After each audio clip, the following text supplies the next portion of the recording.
Hello, Internet, and welcome back to another episode of Perfect Faraday.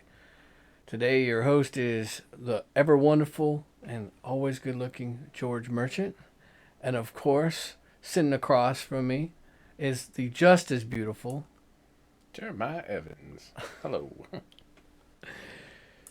So, today, what we want to talk about is conversation. We want to talk about talking about things.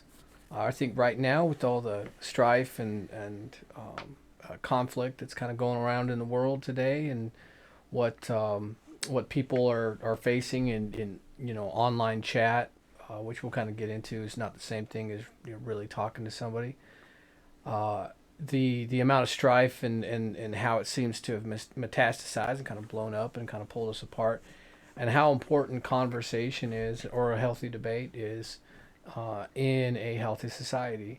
Having your voice heard, hearing others, and these type of subjects, that and why it's such a great importance to us, and personally such a great importance to me. Um, I've always thought that we needed to have better conversation, and I was young when the internet, really started reaching into people's homes. I wasn't really around doing too much when it first was invented, but it wasn't around doing very much either. It was in the 90s that really the internet really exploded and started, people's personal computers and started using it a lot more. And I always had this great hope for it, that we would be having these wonderful conversations from people around the world, and the best ideas would rise to the top through vigorous and respectful debate. And instead, what we have is the rise in partisanship and the segregating of ideologies, and people can't see eye to eye and come to a common ground on things, even though they may have many things in common.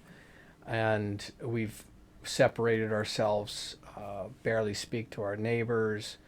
Of course, families staying together aren't as much now. Families are at each other's throats about ideology and politics. And I think it's time that, we all try to be adults and sit down and have a real conversation. I I've throughout my life, I a buddy of mine said I had a middle child syndrome. It was a joke. He said you've got middle child syndrome, and I said, you know what? You're right. I do. And I've always been a bit of a peacekeeper. I want people to get along. I want people to be able to have a good conversation and talk, and reach for a deeper understanding, empathize with each other, understand that you're not going to always come to the same place, and you're not going to always agree on everything. Nobody's going to agree on everything, but you can still be respectful and care and wish the best for them, and move on, and always gain a little bit from every person that you interact with. And what I see now is the deterioration of conversation. I see that it's falling apart. Families are fighting amongst themselves. Old friends don't want to talk to each other anymore, and they sever ties. And it's really, really hard and difficult to watch, because as this is going on, it's sad to see. It's sad to see where these connections could be, and could bring a greater understanding and a greater value to life. Instead we're fighting with each other, and many times we probably, if we just sat and met and broke bread together, we'd probably come to much better agreements and terms. And instead we've outsourced our arguments to talking heads on TV and on the internet, and instead of thinking more clearly for ourselves and investigating an issue more, we picked up talking points and become partisans.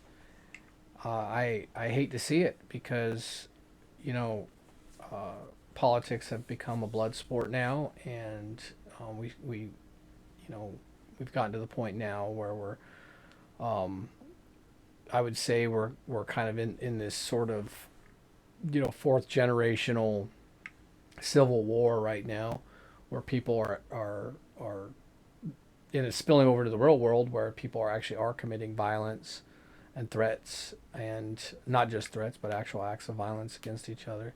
on lines on ideology and where they stand. I've lived a what I say is a pretty good life as far as I've been blessed to meet people from all over the United States. I've lived all over the United States, and I've gotten to see that there's these different cultural forces within the United States, but there was always this sort of underlying glue that bound us all together, and I've just watched that kind of wither away, and people don't hold those same values as strongly or at all as they did in the past. And I don't look back in time and say everything was better in the past, but there are things that were better uh, as far as how people got along, families, people, neighbors knew neighbors, and you'd see kids playing outside, and there was, in general, I think, a much healthier family environment and friendship environment. But now it's kind of degraded into something else entirely. I don't know, Jared. What do you think, bud? What do I think Yeah. about what exactly that you just spoke of? Well, about families, the breakdown in conversation, and the Yeah. just sort of the rot that seems to have taken over, and how our conversations have just fallen apart to partisan like talking points and attacks, and how if we disagree on just one little thing, all of a sudden, or one big thing, it doesn't matter if we disagree on this one thing, then the other 99.9% of our agreement and where we align with each other is, Yeah. it's all thrown out the window. I don't know. I guess a lot of times it's easy to feel like we're being played by, well, I guess, the media, and maybe political power struggle, and maybe your corporations, vying for the consumer dollar. I don't know. Do you think that's what's driving some of the conversation? Maybe not more recently, but I think we just. I'd hate to say it, but like the dumbing down of society, like for whatever forces, like not to say like as a whole that I think people are unintelligent, but it certainly seems like I wouldn't. people don't want to spend extra time thinking about stuff. I don't know. Maybe it plays into the whole like social media. And at first, I always knew, let's like like when I had Facebook back in, I think I told you the other day, was it '97? Yeah, Before 97. before you could even get into Facebook easily, you had to be in college, so you had to actually be on the whatever rolls of college, and I signed up for it. Nobody was on there. There's maybe less Yeah. than 100,000 users, and once it hit mainstream, it seemed like a great thing. But once they started adding that like button, and I saw people hitting that like button, I was like, I'm not gonna play that game. And I really, if I like something on social media, it's because I accidentally hit it. Um, I guess likes make sense on YouTube, like what we have here, because it generates that, oh, you're interested in that concept. But like on a personal level, I guess it's great to say, hey, I like that picture. But I would more. I was always like, hey, great picture. Like, what are you doing? Like I think we lost a lot of that in the like, the thumbs up button. Like I feel like if I had to, you know, distill it down to maybe where we started, breaking down in more recent times, it would be from social media and that. But then, of course, Facebook just turned into this increasingly insidious thing when they're trying to add, you know, it's all about the ad revenue, right? Yeah. And like they just didn't care about people. I don't know that they ever did. They were a company out to make money. So But do you feel like it's a sort of like a psychosis or a mass psychosis? It's something that's social media has sort of played a trick on people, and it's degraded the conversation because it I, Yeah. simplified it in a way, but Yeah. It because in just that simplification it took away something, even though it was like a positive thing to like something. yeah. You know, Because they in the earlier days of the internet, you could find ways to talk to people all around the world, and it that's was true. mostly just about talk. But Yeah. then, what was it?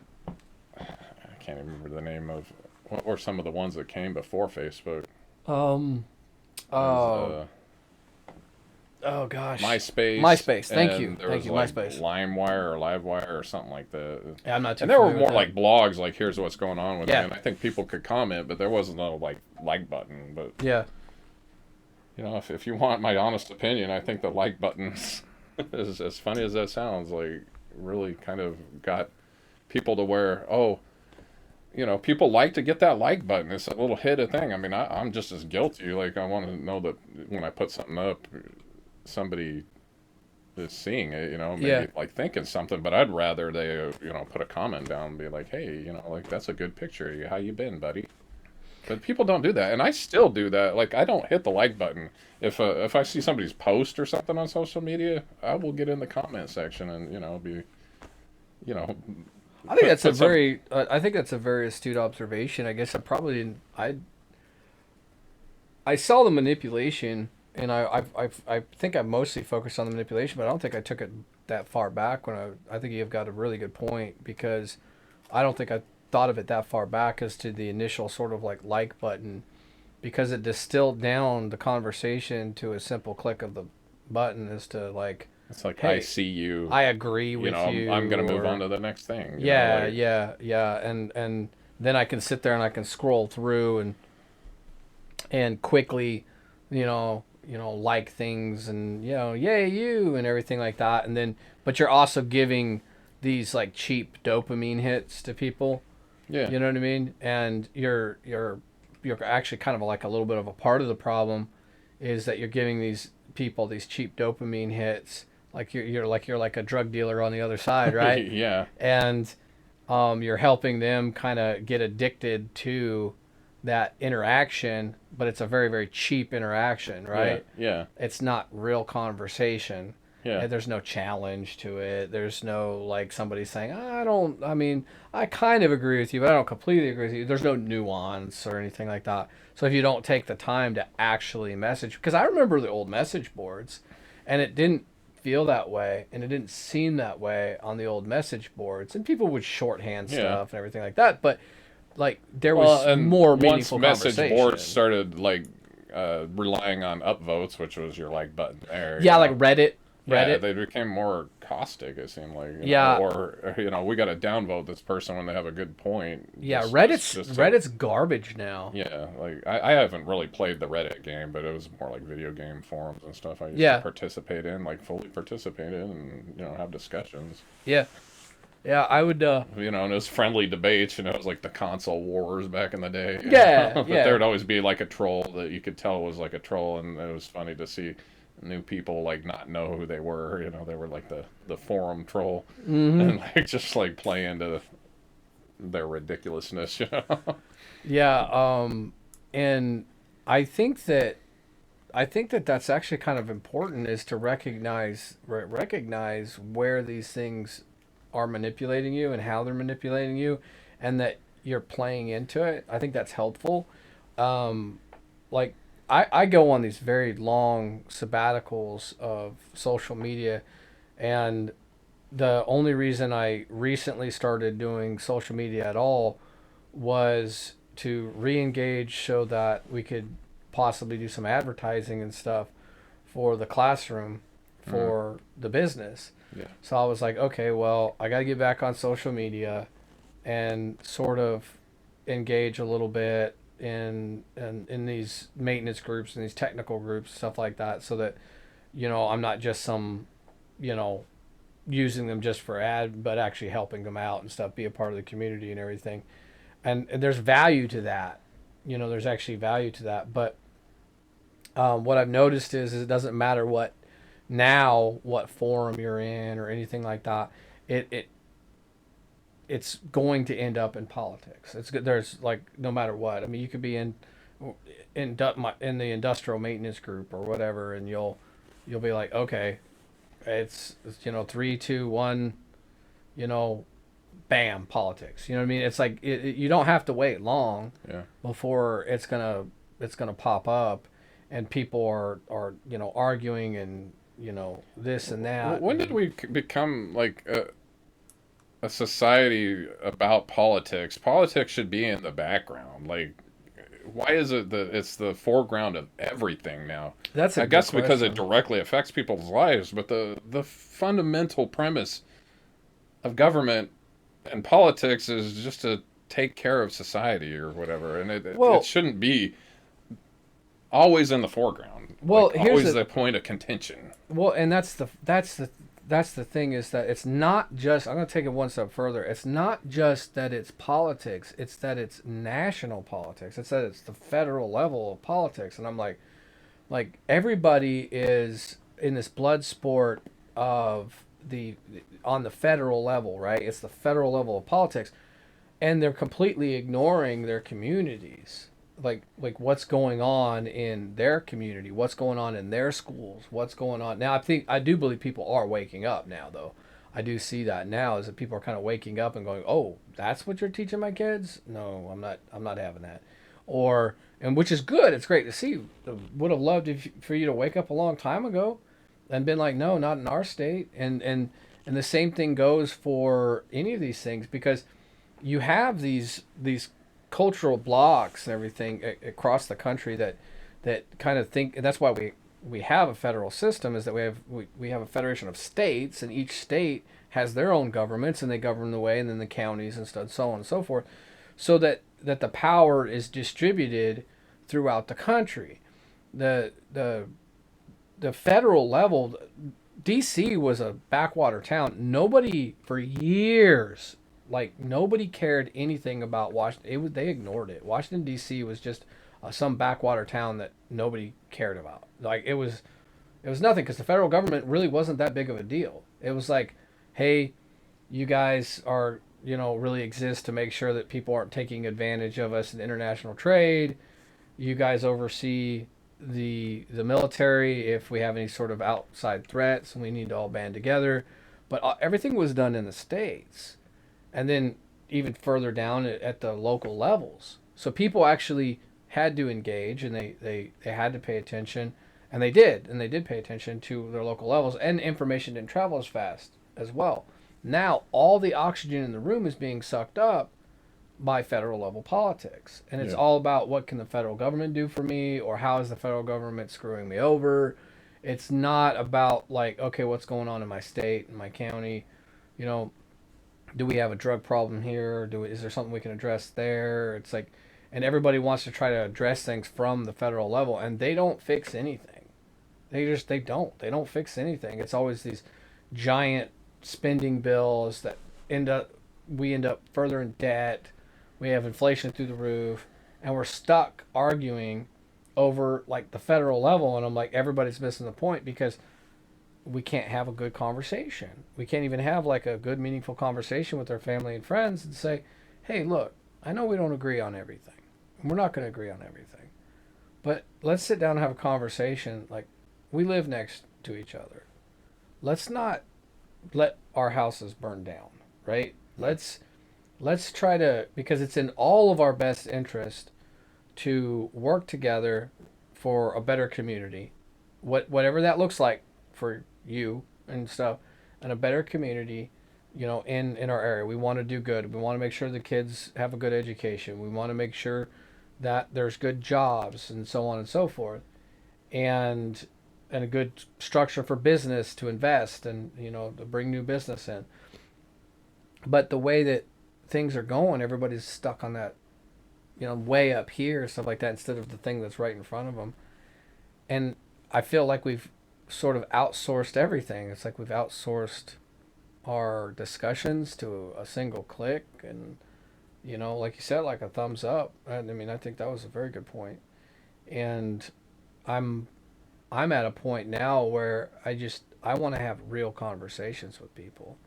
I don't I really don't like the social media stuff at all now, Yeah. and I kind of feel like I'm twisting my own arm to get on there and engage in some stuff or whatever.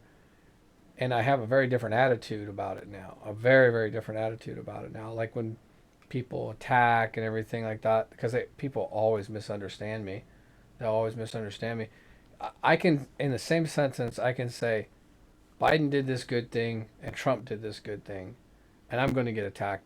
I'm going to get attacked. I'm going to absolutely get attacked, and it's going to be like, look, in my point of view, this thing that this president did was good. That doesn't mean I like everything that they did or do. Good God Almighty, I hope nobody's like that. I hope nobody's just oh, everything they did was absolute gold and has that sort of mentality, because Well, I it's think just not anybody true. that has that mentality is probably not truly informed, or chooses not to, see Well, when they look at some, yeah, the and, facts that are presented to them or hmm whatnot. So and to be fair, the the media and where we get a lot of our information from, social media, it's usually where a lot of people are getting their information from is links on whatever their favorite or two favorite or whatever social media platforms are using. That's where they're getting the bulk of their information from. yeah, So they're getting it from Twitter, depending on the demographic, age group and stuff. You're talking about like you got Twitter, you got Facebook, you got Instagram now, which I mean I feel old. TikTok, so YouTube.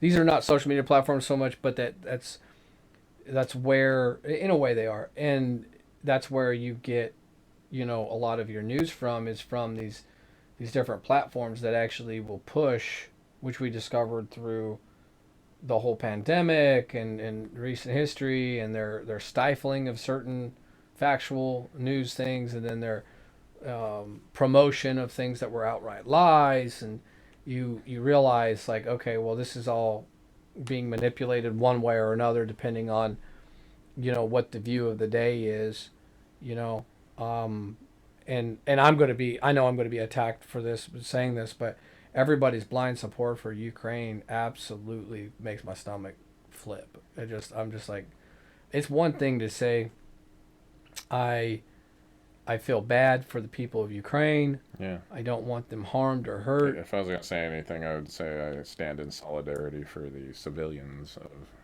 Ukraine, but Yeah, there's so much wrong with the government there. Just yeah, not to say one person or another in that conflict is right in the leadership, 'cause, but if you think that Zelensky's that much better than Putin, I don't know that. yeah. That's the thing is like that Zelensky had his political opponents imprisoned and stuff. I mean, that's Banana Republic stuff.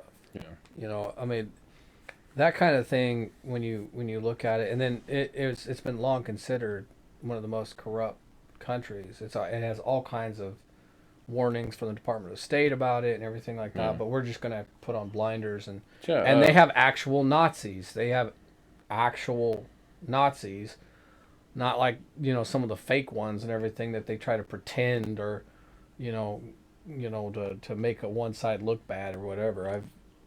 All that false flag crap. But when you look at over there, they actually there's a segment of the population that's what they believe, and it's like, man, it's just a hard pill to swallow to think of this place as just this wonderland of ethics or whatever. I Yeah. mean I don't wish any bad or ill on the people there or anything, but I do feel like people need to stop and they need to question things a little bit more before they run into you know support and do the pearl clutching and, oh my goodness, oh, Putin did this thing, and then not being able to accept when your political party's in power and stuff, going putting on the blinders and going, oh no, America didn't do any of that bad stuff over there. Yeah. Just kind of like, oh no, we Well, weren't putting weapon systems on the border of Russia, and really making them feel boxed in by another nuclear superpower. It's like, It's like, guys, like, if somebody did that to us, we'd be pretty upset. If Russia, which at one time that during the Cold War that actually happened, Russia went and put nukes down in Cuba. That was a bad time in history, and it did set us off, and it almost did lead to World War III, and those kind of sort of tensions. Um, you don't stoke those flames, and you don't surround a country and basically enrich them with weapons and things of that, and make them a stronger fighting force or whatever, unless there is some greater safety concern or something like that. But you need to explain that to the American people. Don't pretend like you haven't been doing this either. Don't pretend like you're somehow so innocent and everything, because really the truth of the matter is that these warmongers and our foreign, like, are basically just everything for so many White Houses for so long. The policy, our foreign policies have been, in a very warlike footing at all times. Yeah. And you know, people around the world are going to get pretty sick and tired of that. I think people And I'm a around the strong world patriot. have got pretty sick Oh and tired yeah. of that. But Yep. I just say, stepping back to prior conflicts, September 11th was one of the most horrible things that's happened in my lifetime. Um, but I don't know that we handled that properly afterwards, I don't think so. because I had a lot of Iraqi friends or were refugees after that grew up here a bit, and they tell a way different story of like how Iraq was before we like basically decimated it. Like, I'm not gonna say Saddam Hussein was a saint, but like his people were taken care of. They And they didn't were have mostly good people. they didn't have Like, terrorists in their country. yeah, They didn't have terrorists in their country.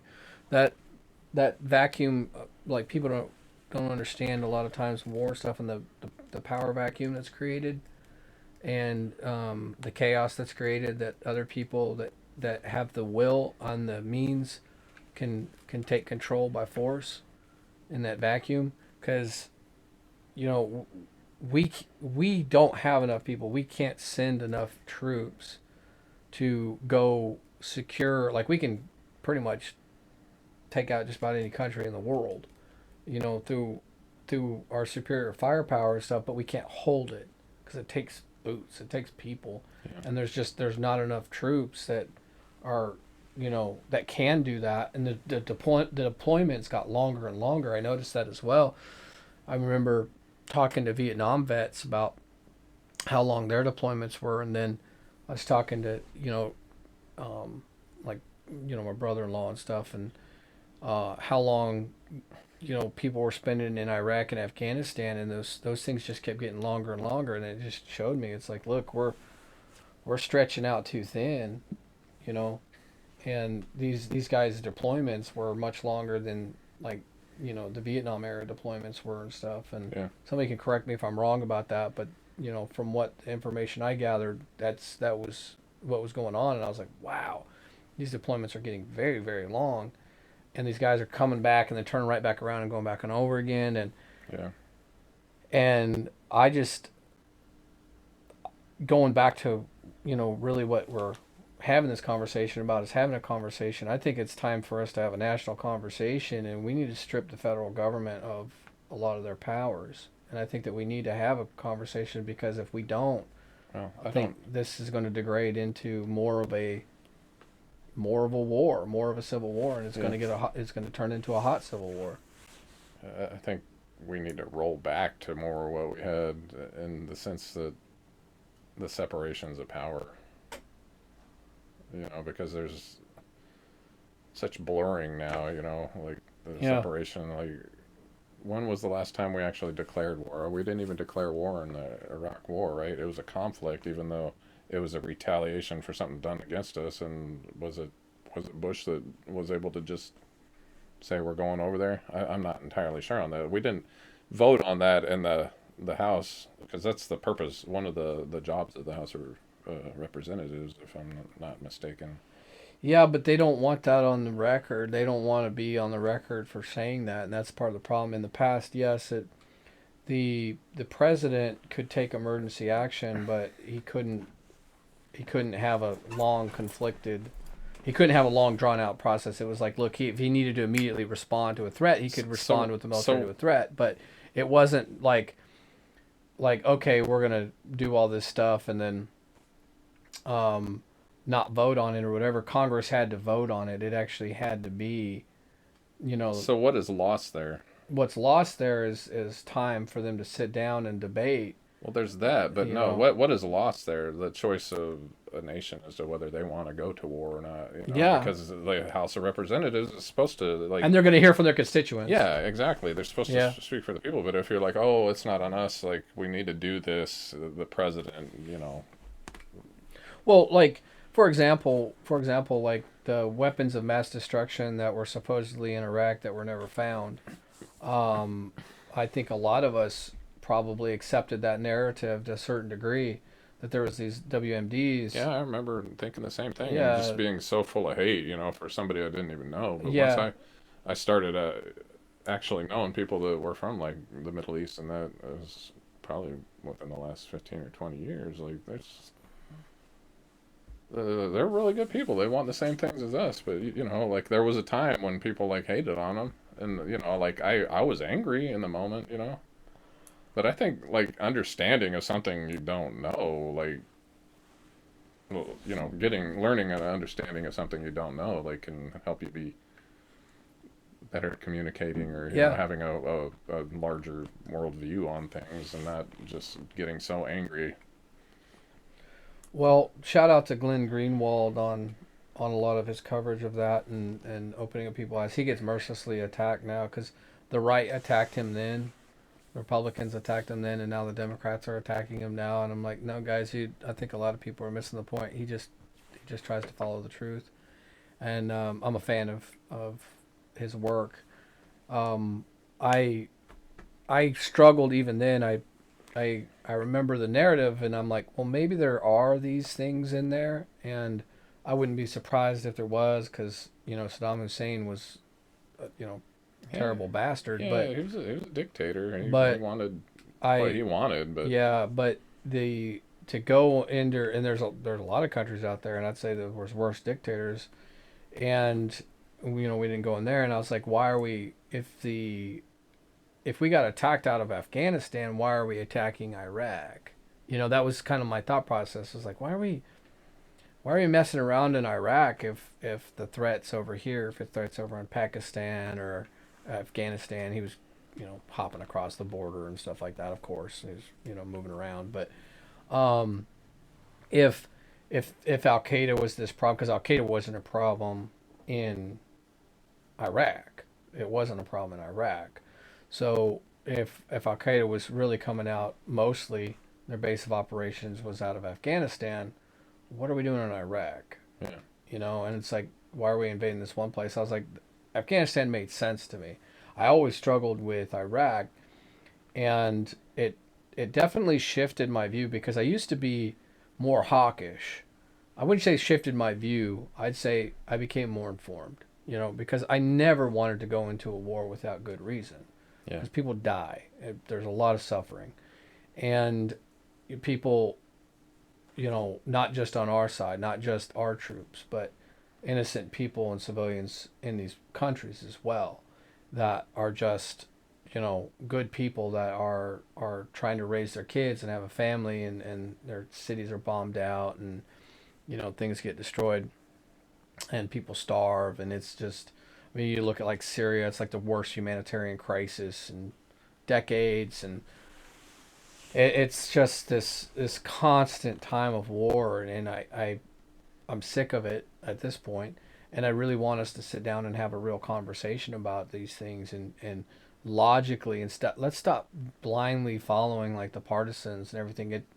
Things have really flipped around too. I've noticed that the people on the right now seem to be a lot less willing, at least the general people. I'm not going to speak about the politicians, but the people that lean right now are a lot more like trying to embrace peace. Like, we're sick of this. We're sick and tired of these never-ending wars that we don't even know why we're fighting them, and we don't know why we're fighting them anymore. It's Yeah. not a threat to us. It's not a threat to our way of life. It's not a threat to our freedoms. And we're not even bringing, we're not even exporting our our ideas and of freedom and stuff. It seems like, like, I mean, look what Afghanistan is now. That breaks my heart. Breaks my heart after all the blood, sweat, and treasure that we have sacrificed over there. It just goes back to the Taliban, where they're gonna behead a bunch of women that were, judges, and girls can't go to schools anymore, and it's just gonna go back to the caveman days again or something. And what did we do all that for? We didn't even export that ideology of freedom, and our values didn't get to take root there at all. The good ones, the ones that help form our country, we didn't get to export that. And now, and I don't mean to sound like a defeatist or anything like that. It's just that I don't think that we should be involved in all this junk. And I want to have a conversation. The left used to be way more anti-war. Yeah. So do you think, looping back to what we were saying, do you think it's human nature, or our original topic, do you think it's human nature? It's like easier to tear people down than like build them up, or, tear things down than build them up? I mean, it is. It obviously is. Is that just the easy way out? Do you think that's why we, choose like conflict over like nurture? I don't know. It seems like that anymore. Has it always been like that? Just not with such an open forum. Do you think it's in most people's nature?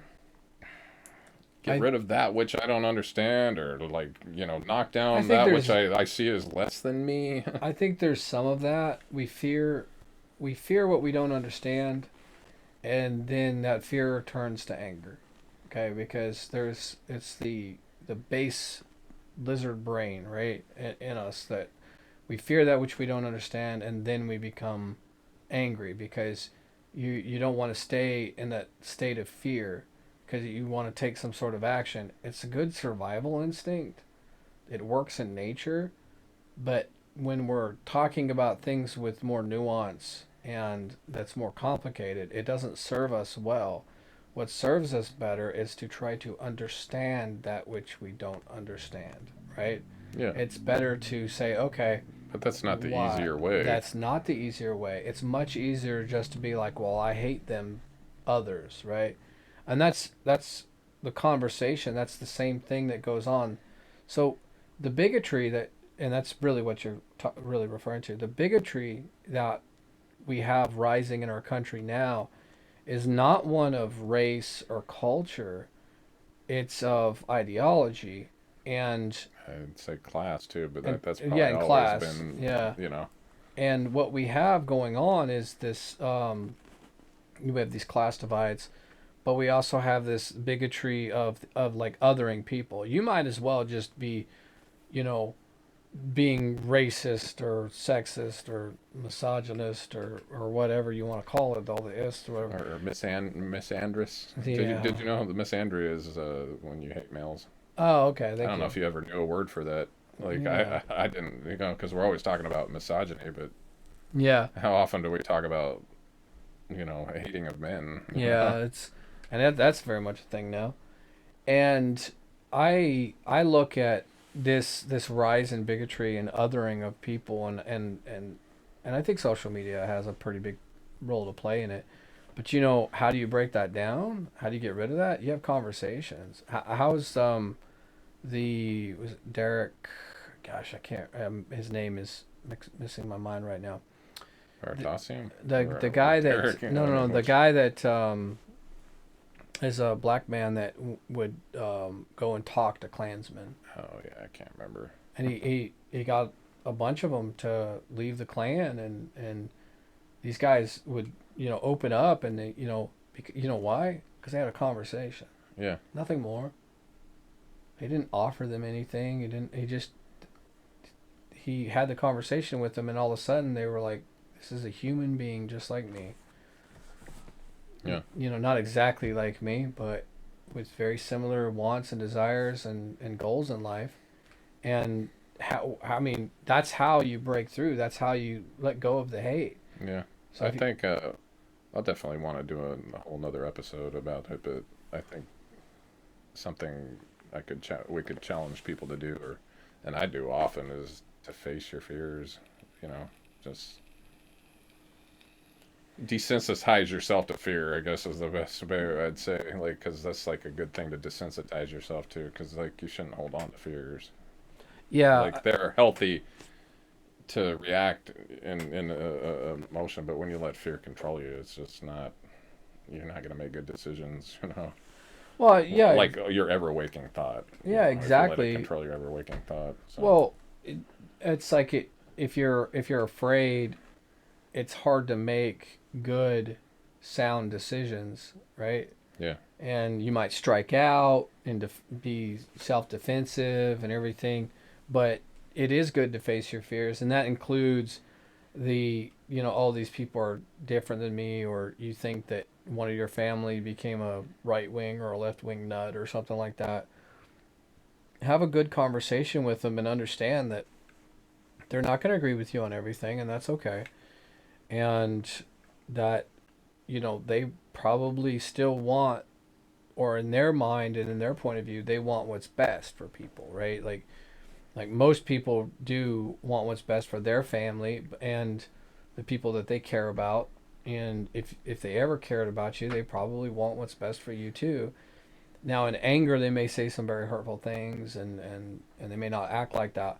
But I believe that if you can sit down and have a good conversation, you can work through very, very hard things. To anybody that's been married more than like 5 minutes, you know that. Stuffing it down, letting it turn into this hateful, cancerous growth in your heart is never going to solve a problem. If you and it may be a tough conversation to have. You may be having to have a tough conversation because there may be something that's really bothering you or something that's really bothering them, and you don't want to fight, and you're just like, I don't want this to be a fight.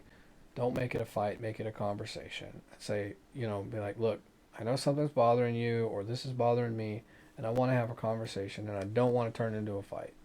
I really, really do care about you, and I want for us to communicate, and I want us to work through this issue. I want us to iron this thing out in such a way that it leads to a better relationship and a deeper relationship where we care about each other, we respect each other. We may not see eye to eye, but we can have a wonderful conversation, and we can banter back and forth, and you can tell me where you disagree with me on it, and maybe I learn a little something from you.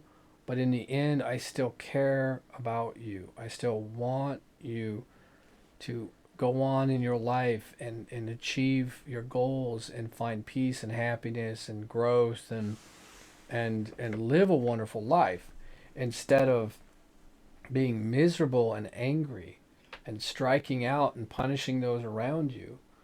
And that just seems to be the MO right now. I mean, person after person and family members and people are just kind of like tearing at each other over things that shouldn't be like the thing that separates, family from family. Yeah, I think unfortunately one of the biggest things holding people back is their ego. You know, it's so hard to like, especially with ideologies, to listen to somebody else about something. There's obviously like Do you think that's basic fundamental like human like goodnesses that really shouldn't be debated, but everything outside of that, like, we shouldn't go around trashing everything, like in a healthy society, and obviously more severe stuff, like, but when it comes to, is blue better than red? No, red's better, like, well, that's a political party, those colors, but I just meant like something very basic, like bananas are better than apples, like it's obviously somebody's opinions, but it seems like anymore it's just all about how I feel about opinions, like that's not my opinion. Like you're hurting me, because like you don't have the same opinion about Yeah, some of the right. most basic stuff. Yeah, right. If you don't have the same opinion of me, you're a Nazi or whatever. I'm like, man, that's pretty extreme.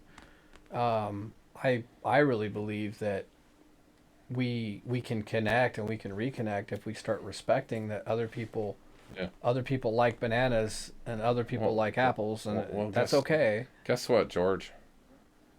Words only have as much power as you let them have over you. Oh yeah. I Yep. know that's like a hard thing to like wrap your mind around. But No, I learned that at a very young age. I mean, my dad actually, has a lot of wisdom shared with me in my youth and stuff, and when I was younger, somebody like one of us kids would be like, "Oh, he's picking on me," and he'd be like, "Did he hit you?" No. He's just saying things and goes like he called me a poopy head. yeah, Are you a poopy head? No. Then why are you upset? it's It's weird like though. don't let other people, because you're giving them control. Yeah, You're giving them control, and it's weird though. I do think as far as like abuse though, like verbal abuse is some of the worst. And it's I don't know. Maybe we're a nation of like verbal abusers now. Maybe it's just so easy to well, like I mean, maybe there's some truth to that because we've given the avenue of and normalized verbal abuse because it's online and we're not looking at yeah, the somebody and anonymity of it. yeah, and the separation because I mean, come on, it's everybody knows. Most people wouldn't say the stuff that they say online, to somebody to their face. Yeah, The more hateful comments and everything. I try to make it a rule to be like what anything that I would like post or say would be something I'd be more than happy to post, not post, but say face to face with somebody, whether I know them or not. And I've held true to that. I believe that we have to try to reprogram ourselves. Maybe it's something that we kind of teach kids at a younger age or whatever. Is that when you're communicating not face to face and when you're communicating online, you need to remember that that's a person too. Like the golden rule: treat others as you would want to be treated. yeah, And remember that that's a person that's you know they've they've probably got dogs and they love dogs too. They probably like pizza like you do. yeah, They probably have a family that they love. They probably have kids or want to have kids, or they have a job that they go to and they work hard at and it's tough, and yeah, they have struggles and everything just like everybody else does. And humanize them in your mind before you engage in yeah, some sort of angry rhetoric towards them. yeah. I'd say like the dehumanization through anonymity, even before the internet. Like when's the time that you feel like it's okay to be angry and like not see a human? I I can think of a very good example, but I don't want to. Like, I I believe in righteous anger. yeah. I Well, believe in no, the I'm saying like defense. when you're in a vehicle, like have you never like been angry at the person? You don't see it as a person; it's just a moving object. Oh, It's oh. like I thought you were saying it was okay no, to do not that that. it's Oh, okay. okay. I'm I'm just like, saying like well, it's like not you think okay. it's okay, in the moment. Yeah, Yeah, yeah. like You think it's okay, but it's not. It's I mean really that's how not. people like get road rage and get killed. Yeah. Like that's like more severe. I've But thought about the similarities between road rage and the internet. yeah, In my mind, I've kind of I mean I've I thought even about it as fall the into same it. thing. I just mumble like some crappy words if it's just me in the vehicle. Yeah. To like not be mad in that situation, but. Yeah. Yep. I'm just like, yeah, it's a box in front of me that just made me mad. Yep. I mean, I trained myself to, and I still will slip up from time to time, but I've trained myself to like when I'm going down the road to not get angry when somebody pulls out or whatever. I'm like, they're probably just having a bad day or whatever. Like I really like trained myself like don't Yeah. get mad like because I would as you're younger you're Well, testosterone levels high, you get angry easier. Most people like drive, and I don't feel like most people are, wrecking out other people. Yeah. So, what's a healthy way? Like, I know for me, in driving, like, actually letting people in that just every once in a while, like, Yeah. like being like, hey, this person, you got to, like, instead of just getting mad, like, the more you do that, I think you can change your mindset. Like, Yeah, and maybe back off and, yeah, not you get right change on your their bumper because they're not going as fast as you when you yeah, can't just it pass them or changes they're your like, you begin to change your mindset, and yeah. So how can we you're be doing that, you're not as aggressive on the road. how can we be doing that on the internet, Well, yeah, like, I think that this is the same thing. Is that you need to humanize those instead of dehumanize. You need to humanize those other people. yeah, So it's a good exercise to do on when you're going down the road, is that think of the person that you love the most in the whole world, or the person that you respect the most in the whole world. And if you don't have a person like that in your life, you need to find a person in that life, or you need to go seek some serious counseling because you're a sociopath. So find that in your mind, grab on to the person, like like I love my dad, I love my mom, I love my wife. There's all these different people that I have in my life that I absolutely love, that I would die for. And think about it, like they didn't see me and they accidentally pulled out. It was your dad that was driving. It was your mom that was driving. It was your sister, your brother, or your closest friend, whatever. And and think of it as they're the ones driving that car, or they could be driving that car, and they just made a mistake. yeah, They didn't see. They turned. We've all made mistakes, yeah, and we've all made mistakes on the road. So they just made a mistake. They pulled out. They misjudged how far away you were, or how fast you were going, or whatever. Don't get don't get angry. yeah. Don't get angry. Just be like, oh, it was a mistake. It's okay. Most of They the made a times, mistake. It's not a big deal. well, most of the times, like a lot of times, I feel like people are in a hurry to get nowhere. Really, it doesn't even gain them, so they can Is that step kind of back. like the internet too? Yeah, I'm thinking, I guess there's ways, like, oh, I got to be the first one to Maybe we're hit onto back something. at somebody, Yeah, like maybe yeah. just take a little more time to like think out Maybe your thought, maybe before you're like, maybe we've discovered it. you know, Maybe we've discovered it is that the therapy, treat the therapy for dealing with road rage, and apply those same concepts with the internet yeah, stuff. Is that separation, that really is a real person, that there's somebody on the other end of that. And if we started doing better as far as treating each other and humanizing each other and stuff. But I mean, I'm as hopeful and as solution oriented I think this conversation is, as far as wanting to make things better. Now, I mean, not to be too negative about it or anything like that. There is definitely a faction now that's really just sucking all the oxygen out of the conversation. And no matter what, you are the worst of the worst scum that don't deserve life.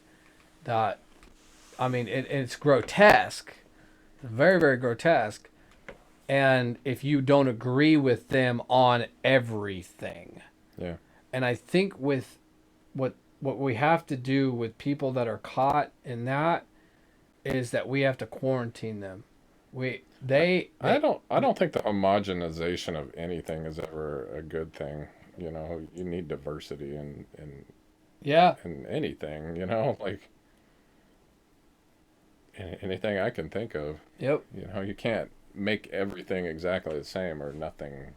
Nothing's accomplished. Like, Yep. and so it would be a boring life to live. But I don't know. You snuff out and make everything one thing, like something's going to come along and break that at some point. Like, Oh yeah. I think that there's more balance in um, whatever the opposite of homogeny is. I can't remember the word. Is it heterogeneous or whatever? Yeah, I know what you're talking about though. I know what you're referring to. I'd rather I'd rather it be a salad than a soup. You know what I mean? As far as like you have your different flavors. You know what I mean? Instead of it trying to just be this blended up mess with no distinct flavor. Yeah.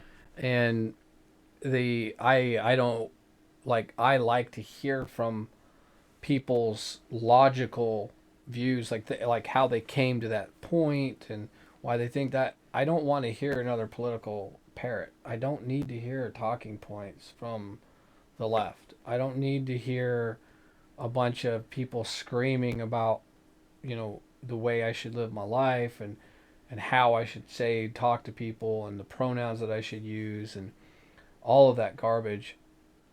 What I want is if you come to me and you say, and you're talking about uh the trans issues or whatever, if you want to have a good and meaningful conversation with me, I am willing to engage in where I'm going to have, and I'm going to be respectful towards you. But if you just start yelling at me and calling me an evil Nazi because I don't agree with you on everything, then you're not convincing anybody that way. I feel like that side, that faction is eating itself alive, and we're kind of watching that play out now. What I would like to see is that some common sense, the adults in the room, really some people with some wisdom, speak up and say enough is enough. We need to engage in meaningful conversation again. We need to Yeah. talk. We need to reach across the aisle. We need to have good conversations and good vigorous debate where we're respectful. And I think both sides are tremendously guilty of just trying to one up each other as Yeah. far as Well, and I was gonna say, like, mocking and stepping back to when religion has overstepped, and abused its power, and when it was like in place, like I can't think of the best examples in this country. I'm sure people have their own thoughts on stuff, but yeah, I don't know. Is it a natural like thing once you have like power or you have power over the people? You can just. I think we were talking about that before. Like be a bully, like or yeah. try to get people to conform to like your very set thing. I hate to say religion, but like No, certain religions along the way, no, obviously. you're onto Like, something there. You're onto yeah, something there because you're talking about the cult mentality. I grew up in the church. I'm very familiar with, and I went to several different churches, different denominations growing up. And there was definitely the cult members. I saw that, and I shied away from that. I learned, and now I see that same crazed look from people that are definitely not associated with a church or Christianity or an organized religion in that fashion. Like they don't have a deity, like a creator type of deity in their mind. But they definitely have an ideology that they are completely beholden to. And the worst thing about it is that ideology is like continuously shifting. And it just continuously shifts towards any lack of self control and responsibility and self governance uh, and it attacks anything that's not it and I mean it's so self consuming and self defeating. I do believe it will burn itself out ultimately just by the nature of the beast, by what it's doing. And I watch this like play out, and it's just this really, you've got it right. There's this sort of religious aspect to it. It is very much so become a cult. yeah. And I believe that, and I hate saying the whole right left thing because in our minds in America we have associated like the Republican Party with the right and the Democrat Party with the left, and that's not really fair. Well, and we've associated Christianity with extreme right, even though I know that there's a heck of a lot of Christians, in the In the Democrat Party, yeah, or exactly. Catholic, or any of Yeah, those. I mean, well, Jewish is and Christianity, and but there's they a do heck of like a lot read of the Bible, atheists. There's a heck of a lot of atheists in the Republican Party. There's not. It's not so simple like that, but what's going on is that you have this other thing that's inserted itself into politics where it's following the power. And you can see that really because if you understand like critical race theory and stuff like critical theory, any of the critical theories has it comes out of Marxism, and then it's clearly what it comes out of.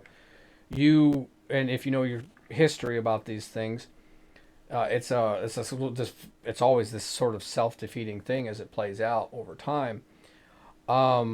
You have this other thing that's not really a Republican or Democrat, at least traditionally speaking. It's not really this political party per se. It's just attached itself, I think, to where it thought the power was, because in critical theory, there's no truth but power, because you claim when you have the power, you claim your truth as to whatever you think, whatever you fantasize, whatever you say is true because you have the power to make it so. So what did they do is they really aligned themselves and became this like cancerous growth, mostly on the left, because what it was is the left had the institutions of power. They had Hollywood, so they had it. They had Silicon Valley, they had most of the federal government, and a fair amount of local governments, stuff like that. They metastasized around all of your large population centers, and it's like it just became. I think we're watching human nature kind of play out here too, but Yeah, and I still feel like pulled towards that. it's a flipping. It's like, oh, you used to tell me how to live my life. Now that we have power, we're gonna tell you how you need to be. Like, It and feels like that, I don't right? think that that's right. Like, It does. It does at feel all. like that, right? It Because you have extremists on both sides. Like you mhm. have religious extremists. You have whatever you want to call the other side, like extremists. I Like, would. I mean, as far It's as like, religious. It's a yeah, religion to them, I man. guess like a It's a religion where they get to rewrite. non-theistic religious. Yeah, Like, they get to they just get to rewrite their scriptures whenever they feel like it. yeah, That's but that's the difference. And that sort of ideology that is taken over doesn't leave. They don't want conversation. They don't want conversation. They want to. That's very much cult like too. And I saw that. I challenge people in the church to prepare yourself. To prepare yourself to be challenged and welcome it. And it's okay to say, I don't know. It's okay like if you have a faith and everything, you're not going to be able to spit everything out and stuff instantly. But prepare yourself to be challenged, and it's okay to be challenged, and it's okay to have questions yourself. And these are not bad things; these are good things. it's okay. But like, how often do people like see it as an attack? Well, that's the thing, is that don't look at it as an attack. Look at it as an Yeah. opportunity to share, converse, share your beliefs, because that's how a good idea will spread. But if you shout people down and you scream at them angrily, whether you're talking about the church of old, hunting down and killing non-believers or whatever, from Muslims to Christians to whatever, the different religions around the world that have done that even up into modern times. And then you look at this sort of new, strange cult that's formed on one side, is they they have the same sort of tactics. I mean, even violence, and they shout down, and but they don't want to have a conversation, because what happens when you have a conversation with somebody is the people you end up breaking people out of the cult. And the cult needs the people to stay in the cult. You got to stay in here with me. I don't want to let you go. I don't want to let you go. So if you try to approach a group of, say, Antifa or any one of these strange organizations, you say, hey, I'd like to have a conversation with you. They'll just shout you down. They're trying to trick you is what they'll tell you. That's literally what they'll say. Is they're just trying to trick you. It's like, no, I want to have a conversation. I want to know where you're coming from. I've had a conversation with an Antifa member. And I want to have a conversation, and I want to see where they're coming from. What's their reasoning? because I want to know how they got to that point. Well, how'd they get to that thought process point? And most of them can't tell you. Most of them can't get it. All they can do is chant like a religion, right? All they can do is just chant whatever the line is. You know what I mean? You know, whether you're talking about no justice, no peace, or you know, people are chanting fascists and they're acting like fascists while they're calling other people fascists, and you know, just throwing slurs all over the place, and instead of saying like, um, come join our movement. We welcome everybody that wants good things. Because I have the BLM movement like had an opportunity, like, and I mean, well, they whiffed that one. They really missed that one bad. But they had a really, really good opportunity there to have a very wonderful, like conversation, national conversation about police reform and everything, because everybody was like on board with that. Like, hey, let's have a conversation about real police reform. Let's do this stuff and everything, and then it just instantly devolved into political separation and everything like that. And it's like, oh my goodness. And you're not welcome in the group. Like Democrats now, if you're pro-life, I used to know plenty of pro-life Democrats in the past. If you're pro-life, you're no longer welcome in the party. And if you support women's rights, but you can't get on board with partial birth abortions, then you're just a hateful cis whatever bigot or whatever. And it's like, wait a minute, hold on a second there.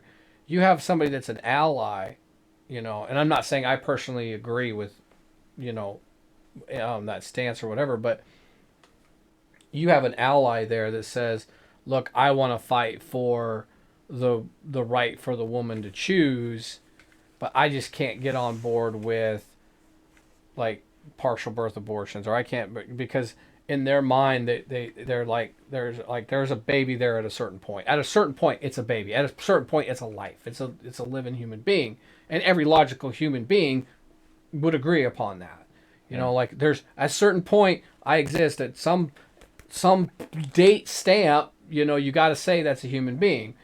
So for some people, they're going to be like, no, I just can't get 12 weeks. I can't do it like past that. It just starts to really make my stomach turn, or 24, whatever. But that you may still have an ally there that says, no, look, I don't want it to be completely banned because rape, incest, or, some sort of really bad situation before 12 or 24 weeks or whatever that number is for them, I'll be your ally in this. But they kick them out of the group because they're not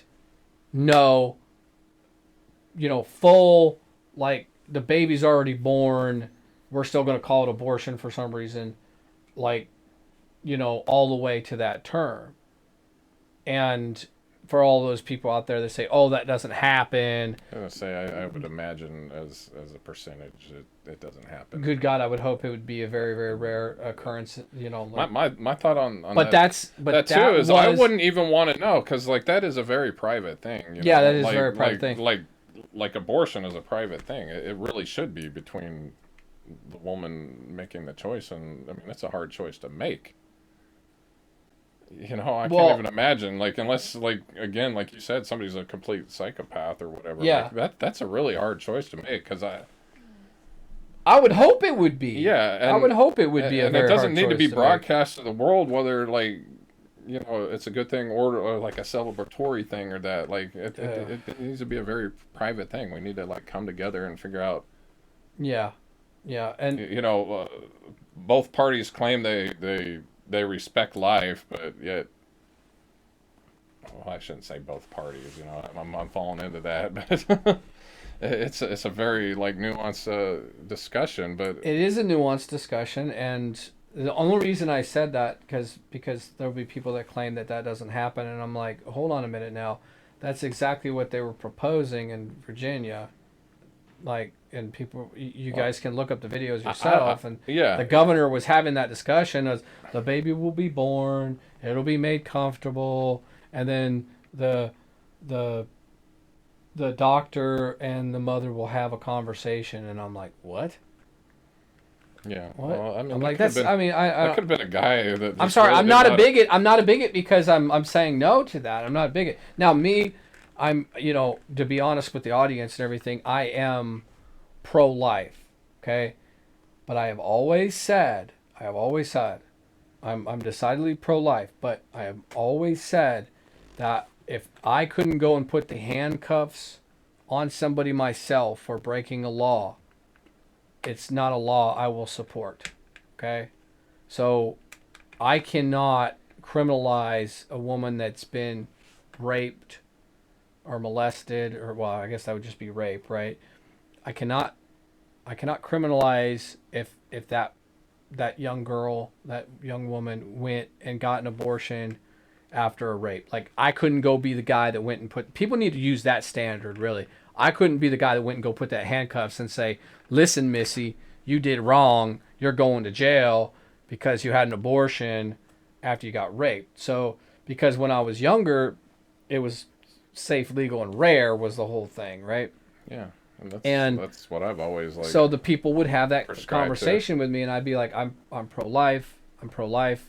Friends in high school, and I would be like, no, I'm pro life, and a lot of people would be like, why? And like, no, and that was always the argument. What if a woman got raped? What if that kind of thing? And I'm like, well, I would hope that she would still have the baby. I'd hope that she didn't punish the child, but if like who am I to be like, no, you have to have that child, like that. Those exceptions right there were the ones where I was like, okay, that's pretty tough. Like, you're putting me in a position where it's like, yeah, that's pretty tough, because it's a nuanced conversation, right?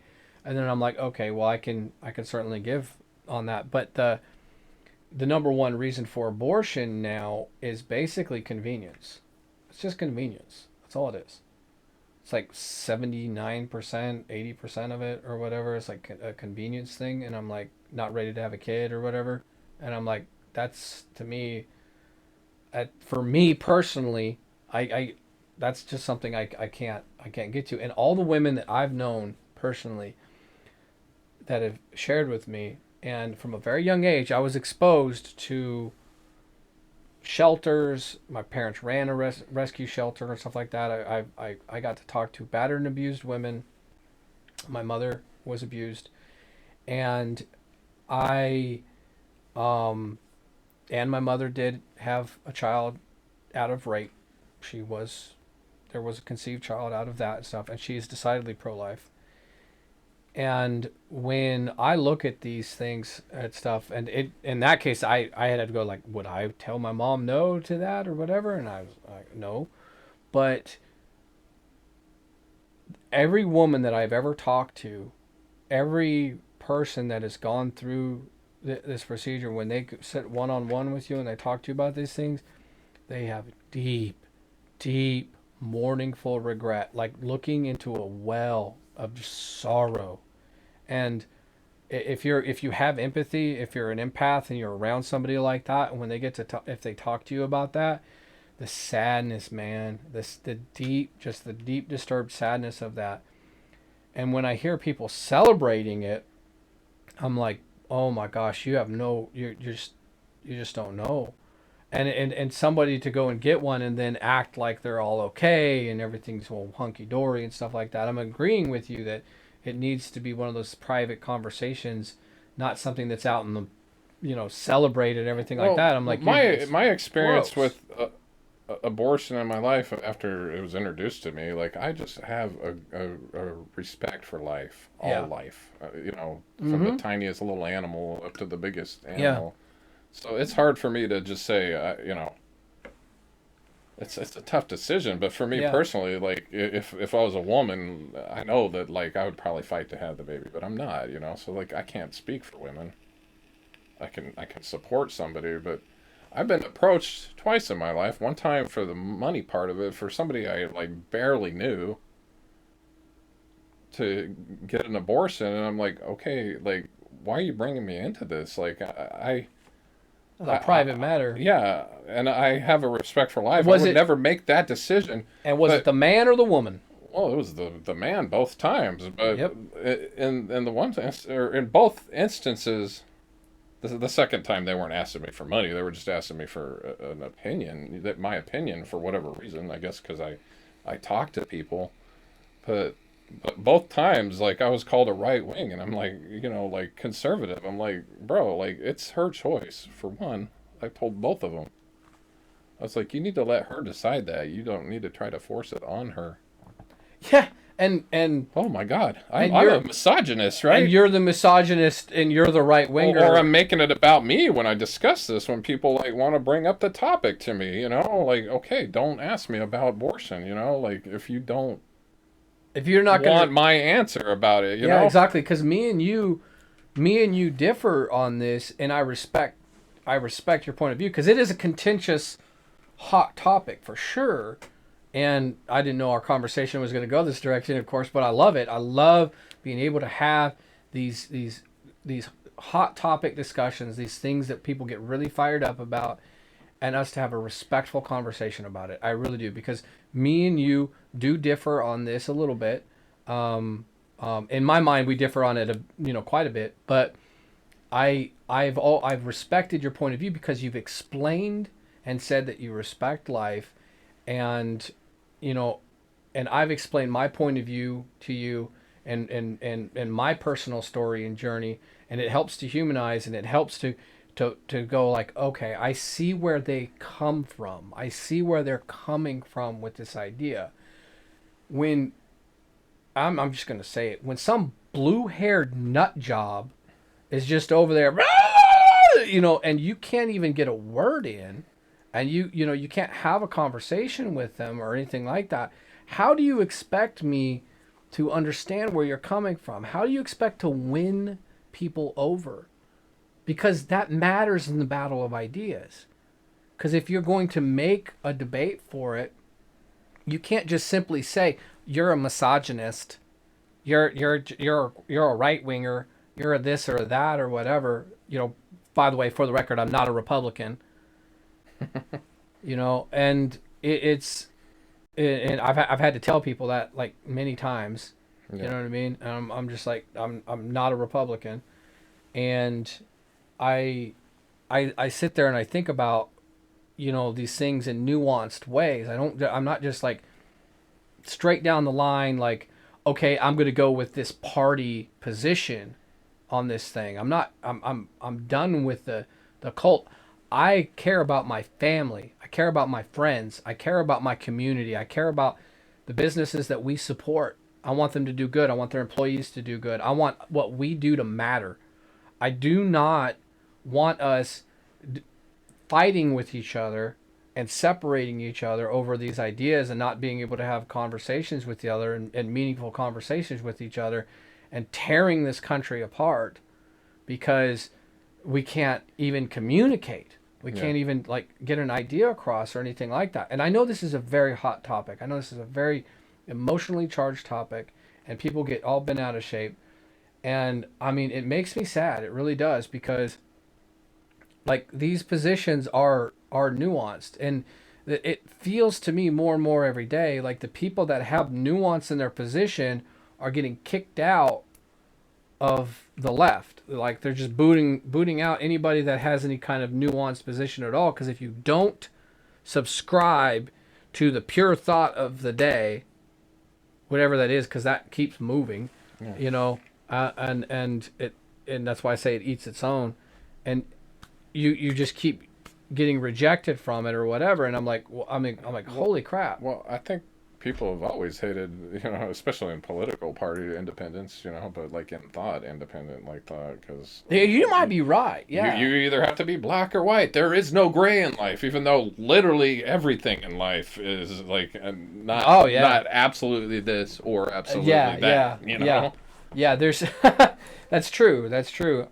I think that's what makes coding more simplified, right? It's either on or off. Well, and that's also why I think that we will never have like true artificial intelligence like through binary at least. Yeah, but yeah, yeah. Not through a binary a whole other system. discussion. Yeah, that's good for another discussion. But I think the solution. I think we've talked about it a lot. I think the solution is to humanize.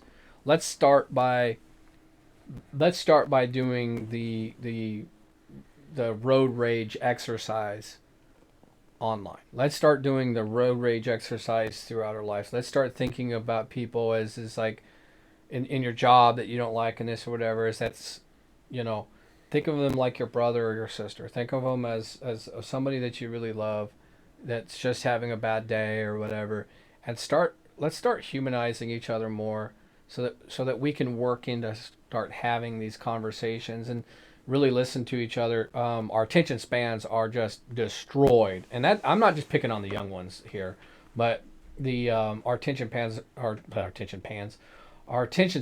are just wrecked too. So I think we also need to do some exercising in focusing and listening to each other and having this meaningful conversation with each other, so we can hear each other out and say, you know, without feeling like they're being attacked, allowing somebody to ask you, why do you feel that way? Why did you come to that conclusion and how did you get there? Because then they may understand you a lot more. I mean, there may be, and I'm sure there are, some pro-choice advocates that are like, you know, I was raped or whatever, or there'll be different things like that, and I can look at that person with empathy, right? And I can say, that's terrible that happened to you. I wouldn't wish that on anybody. Whereas like we may not agree on, where we stand in finally stand on this debate. I want you to know that as a person, I wish that had never happened to you, and that I do care about you, instead of, attacking each other so much. Well, and I think breaking out of like unquestionably following an ideology like is probably just as hard as kicking a heavy drug addiction. Oh yeah, I 'Cause, think you're right. I've thought about it a lot, and I know that scientists have done it, but like when people are practicing religion, I don't care what it is, and they like are in that group like thought or whatever, That like group think. whatever. It's a very similar like patterns in the brain as like being on drugs. So Yep. that's No, a I thought agree. too. Like I think maybe there needs to be AA meetings for breaking yourself out of like Yeah, maybe we can go into this. not having a more independent thoughts about things. Yeah, maybe we can go into this a little bit more in the future. Right. Well, guys, we appreciate you tuning in for today. I think we've probably kept you long enough for now. I always love the conversation. Please like and subscribe. Comment, enter the conversation with us. We do appreciate it. And as Jeremiah would say, as always, Think for yourself and don't be a blind follower, please. all right, you guys have a wonderful day. We'll see you soon. Bye.